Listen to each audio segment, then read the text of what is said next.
അർജുൻ്റെ വീട്ടിലേക്ക് ആദ്യം സൂചിപ്പിച്ചതുപോലെ കിലോമീറ്ററുകൾ താണ്ടി എത്തിയവരാണ് ഭൂരിഭാഗവും. ആ നാട്ടുകാർ എത്രമാത്രം ഉണ്ടാകും? വളരെ ചുരുക്കമായിരിക്കും, വളരെ കുറവായിരിക്കും.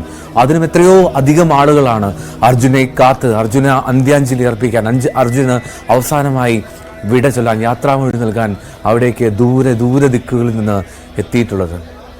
ഒരു പക്ഷേ ഈ കാണുന്ന പ്രേക്ഷകർക്കും, ഈ ടെലിവിഷനിലൂടെ ഇത് കാണുന്ന പ്രേക്ഷകർക്ക് നിങ്ങൾക്കും ആഗ്രഹം ഉണ്ടാകും ഒരു പക്ഷേ അർജുന് അനുശോചനം അറിയിക്കാൻ കഴിഞ്ഞിരുന്നുവെങ്കിൽ. അർജുന് അനുശോചനം അറിയിക്കാം. ഇപ്പോൾ സ്ക്രീനിൻ്റെ മുകളിൽ പ്രേക്ഷകർക്ക് ഒരു നമ്പർ കാണാൻ കഴിയുമെന്ന് പ്രതീക്ഷിക്കുന്നു. ആ നമ്പറിൽ നിങ്ങൾക്ക് അനുശോചനം അറിയിക്കാം, നിങ്ങൾക്ക് വിളിക്കാം. ആരായിരുന്നു നിങ്ങൾക്ക് അർജുൻ എന്നുള്ളത്, എങ്ങനെയാണ് അർജുൻ നമുക്കെല്ലാവർക്കും സഹോദരനായി മാറിയത്, എങ്ങനെയാണ് നമ്മുടെ പ്രിയപ്പെട്ട മകനായോ ജ്യേഷ്ഠനായോ അനുജനായോ ഒക്കെ അർജുൻ മാറിയത് എന്നുള്ളത് നിങ്ങൾക്കും അറിയിക്കാം. അപ്പോൾ അർജുൻ അനുശോചനം അറിയിക്കാനുള്ള അവസരം ന്യൂസ് 18 പ്രേക്ഷകർക്ക് നൽകുകയാണ്. ടെലിവിഷൻ സ്ക്രീനിൻ്റെ മുകളിൽ ആ നമ്പർ ഒരിക്കൽ കൂടി ഓർക്കുക. അഞ്ജലി കരുനാഗപ്പള്ളിയിൽ നിന്ന് ഒരു പ്രേക്ഷക വിളിക്കുന്നുണ്ട്. അഞ്ജലി, അർജുൻ നമുക്ക് ആരുമല്ലായിരുന്നു, പക്ഷേ അർജുൻ ഈ കഴിഞ്ഞ 25 ദിവസമായി നമുക്ക് ആരെല്ലാമൊക്കെയാണ്, പ്രിയ സഹോദരനാണ്. അഞ്ജലി, ഈ ആദ്യം മുതൽ അർജുൻ്റെ ഈ വാർത്തയൊക്കെ ശ്രദ്ധിക്കുന്നുണ്ടായിരുന്നു?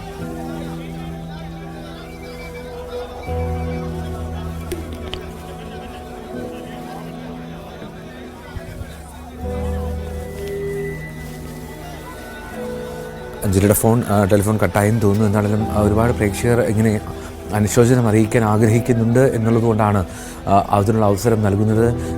നിങ്ങൾക്ക് വിളിക്കാം. കരകുളത്ത് നിന്ന് സുലോചനയുണ്ട്. സുലോചന, അർജുനെ ഏതെങ്കിലും തരത്തിൽ പരിചയമുണ്ടോ? ഹലോ സുലോചന, പറഞ്ഞോളൂ. ഹലോ ഹലോ സുലോചന പറഞ്ഞോളൂ, കേൾക്കാം. രേഖപ്പെടുത്താൻ വേണ്ടി വിളിച്ചതാണ്.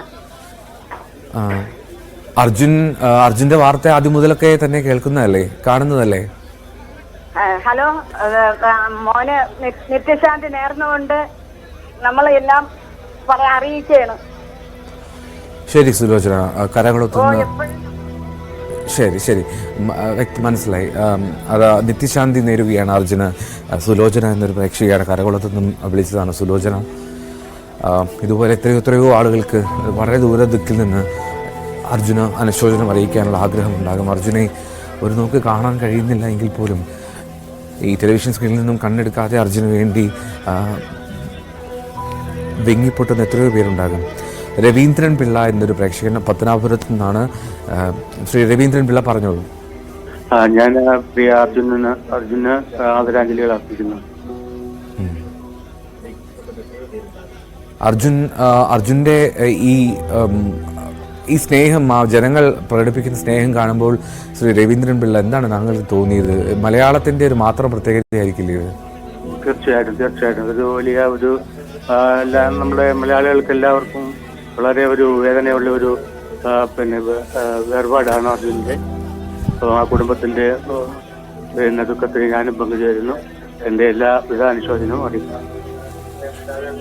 ശരി, ശ്രീ രവീന്ദ്രൻ പിള്ള പത്തനാപുരത്ത് നിന്ന് അദ്ദേഹം അനുശോചനം അറിയിക്കുകയായിരുന്നു. പക്ഷേ മലയാളികൾക്ക് മാത്രം പരിചിതമായിരിക്കും ഇതുപോലുള്ള ചില ദൃശ്യങ്ങളൊക്കെ.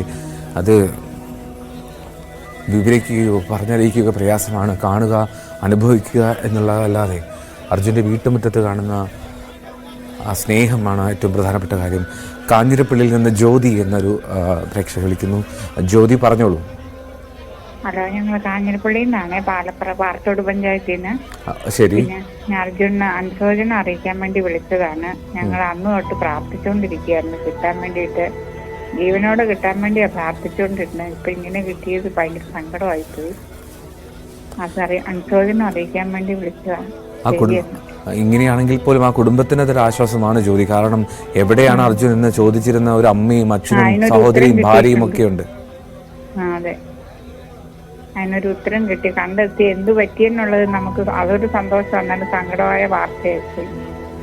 ഉറപ്പായും ഇത് താങ്ങാൻ ആവുന്നതിലും അപ്പുറമാണ് ഓരോരുത്തർക്കും. അതെ, എന്നാ മനാപ്പിനും ഒരു സന്തോഷം, ആളെ കിട്ടിയല്ലോ. പുള്ളിയുടെ കള്ളത്തരം ഇല്ലാന്നുള്ള സന്തോഷമായിരുന്നു. അതാണ് ഏറ്റവും വലിയ സന്തോഷം. ആ ഒരു അർജുനും മുതലാളിയും തമ്മിലുള്ള ഒരു ബന്ധമല്ലായിരുന്നു, അവർ സഹോദരങ്ങളായിട്ടുള്ളൊരു ബന്ധമായിരുന്നു. ആ ദൈവം തെളിയിച്ചു കൊടുത്തു അവർക്ക്. തീർച്ചയായിട്ടും ജ്യോതിയാണ് കാഞ്ഞിരപ്പള്ളിയിൽ നിന്ന് വിളിച്ചത്. ഇതുപോലെ നമ്മളൊക്കെ പറയുന്നത് പോലെ ആരാണ് അർജുൻ? ഒരു അർജുനെ നമുക്ക് പരിചയം ഉണ്ടായിരുന്നില്ല, ഈ കണ്ണാടിക്കലുള്ള ഒരു അർജുനെ. പക്ഷേ എങ്ങനെയൊക്കെയോ അർജുൻ നമ്മളെല്ലാവരുടെയും എല്ലാമായി ആരൊക്കെയായി സഹോദരനൊക്കെ ആയി മാറിയത് ഈ ദിവസങ്ങളിലാണ്. പാലക്കാട് നിന്ന് ഭവാനി എന്നൊരു പ്രേക്ഷക. ഭവാനി പാലക്കാടാണ്, ദൂരെയാണ്. അപ്പോൾ അനുശോചനം അറിയിക്കുക എന്നതാണോ ആഗ്രഹിക്കുന്നത്? എന്താ പറയാ, അനുശോചനങ്ങൾ ഈ ദുരന്തമുണ്ടായപ്പോൾ മുതൽ ഈ ടെലിവിഷൻ അന്ന് മുതൽ എല്ലാ ദിവസവും ന്യൂസ് കാണുന്നതാണ്. പ്രതീക്ഷ ഉണ്ടായിരുന്നല്ലേ അർജുൻ മടങ്ങിയെത്തും? പ്രതീക്ഷ ഉണ്ടായിരുന്നു. രാഷ്ട്രീയക്കാരെ ഇടപെട്ട കാരണം നമുക്ക് വലിയ ഒരു സങ്കടമൊക്കെ തോന്നിയായിരുന്നു. ശരി, ആ കുടുംബത്തോടൊപ്പം നമുക്ക് ചേർന്ന് നിൽക്കാം. ഭവാനി, പാലക്കാട് നിന്നാണ് ഭവാനി എന്ന പ്രേക്ഷക വിളിച്ചത്. അനുശോചനം അറിയിക്കാം. നിങ്ങൾക്ക് നമ്പർ അത് ആഗ്രഹിക്കുന്നെങ്കിൽ മുകളിൽ കാണിക്കുന്നത് 0471354210. മുസ്തഫ തൃശ്ശൂരിൽ നിന്ന്. മുസ്തഫ പറഞ്ഞോളൂ. സാറേ, ഞാൻ വളരെ ചെറുപ്പത്തിൽ കഷ്ടപ്പെട്ടു പോയ ഒരു വ്യക്തിയാണ്. അപ്പൊ അതുകൊണ്ട് തന്നെ വളരെ വേദനയോട് കൂടി ഞാൻ ജോലിക്കും കൂടി പോകാത്ത വാർത്ത കണ്ടോണ്ടിരിക്കാൻ. ആ കുട്ടികളുടെ കാര്യം ആലോചിക്കുമ്പോ മനാഫൊക്കെ സപ്പോർട്ട് ചെയ്യാനും ഗവൺമെന്റ് ഒക്കെ സപ്പോർട്ട് ചെയ്യാനും അച്ഛാന്ന് വിളിക്കാൻ ഒരാളില്ലാത്തത്, അത് അവരുടെ വിഷമത്തിന് ഞാൻ പങ്കുചേരുന്നു. ആ കുട്ടികളുടെ വിഷമത്തിന്. മുസ്തഫ എന്ത് ജോലി ചെയ്യുന്ന ആളാണ്? ഞാനൊരു ചെറിയ കച്ചവടമാണ്. ഓക്കെ. മുസ്തഫയെ പോലെ എത്രയോ ആളുകളാണെന്നറിയും മുസ്തഫ. ഇപ്പോൾ ആ കൂടി നിൽക്കുന്ന ആ വീട്ടുമുറ്റത്തെ ദൃശ്യങ്ങളിൽ കാണുന്നത് ആ നാട്ടുകാരൊന്നും അല്ല, അത് എത്രയോ ദൂരങ്ങളിൽ നിന്ന്.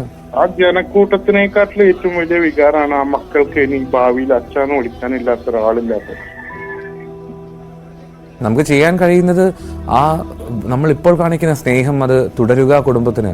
ആ സ്നേഹത്തിനൊപ്പം പിന്തുണയും ഐക്യദാർഢ്യവും ഒക്കെ കുടുംബത്തിന് ഇനിയും നൽകുക എന്നുള്ളതാണ്. നമ്മൾ ഇന്ന് നാളെയോ മറന്നു പോകരുത് അർജുനെയും അർജുന്റെ കുടുംബത്തെയും. തീർച്ചയായിട്ടും. ശരി മുസ്തഫ. മുസ്തഫ കേട്ടില്ല, എന്താണ്? അർജുന്റെ ആത്മാവിന് ശാന്തി നേരുന്നു. ഉറപ്പായും നിത്യശാന്തി നമുക്ക് ഒരുമിച്ച് നേരാം മുസ്തഫ. നന്ദി വിളിച്ചതിന്. കുഞ്ഞുമോൾ ആലപ്പുഴയിൽ നിന്നുകൂടി മറ്റൊരു പ്രേക്ഷകയാണ്. കുഞ്ഞുമോൾ പറഞ്ഞോളൂ. കുഞ്ഞുമോളുടെ ടെലിഫോൺ ഞാൻ കട്ടായതാണ്. സനില കോഴിക്കോട് നിന്ന്. സനില, കോഴിക്കോട് ഈ കണ്ണാടിക്കലേക്ക് അടുത്താണോ? തന്നെയാണ്. പരിചയമുണ്ടോ അർജുനെ? ആളെ പരിചയമൊന്നുമില്ല. ഞാൻ ഉള്ളേരിയാണ്. ഇവിടുന്ന് ഏകദേശം ഒരു 25 മിനിറ്റ് ഉണ്ടോ. ഓക്കെ. വളരെ വിഷമമുണ്ട്. കുറെ ദിവസമായി ഇങ്ങനെ പ്രാർത്ഥിക്കുന്നു. ജീവനോടെ തന്നെ കിട്ടാൻ വേണ്ടി തന്നെയാണ് പ്രാർത്ഥിച്ചിരുന്നത്. പക്ഷെ ഇങ്ങനെ കിട്ടിയപ്പോ ഭയങ്കര വിഷമായി പോയി. ഈ വിഷമം അത് സനില ഒപ്പം തന്നെ ഒരു മലയാളത്തിന്റെ മുഴുവൻ വിഷമമാണ് സനില. സനില ഇപ്പൊ പ്രകടിപ്പിക്കുന്നത് കേരളത്തിന്റെ മുഴുവൻ സങ്കടമാണ്. സംസാരിക്കാൻ പറ്റുന്നില്ല, ഭയങ്കര സങ്കടമുണ്ട്. ഒരു തരത്തിലും ബന്ധമില്ലാത്ത എത്രയോ പേരാണ്. ശരി സനില, എത്രയോ പേരാണ് ഇങ്ങനെ സംസാരിക്കാൻ പോലും കഴിയാത്ത രീതിയിൽ തൊണ്ടയിടറി നിറഞ്ഞ കണ്ണുകളുമായി അർജുന് വേണ്ടി അനുശോചനം അറിയിക്കുന്നത് എന്ന് ഓർക്കുക.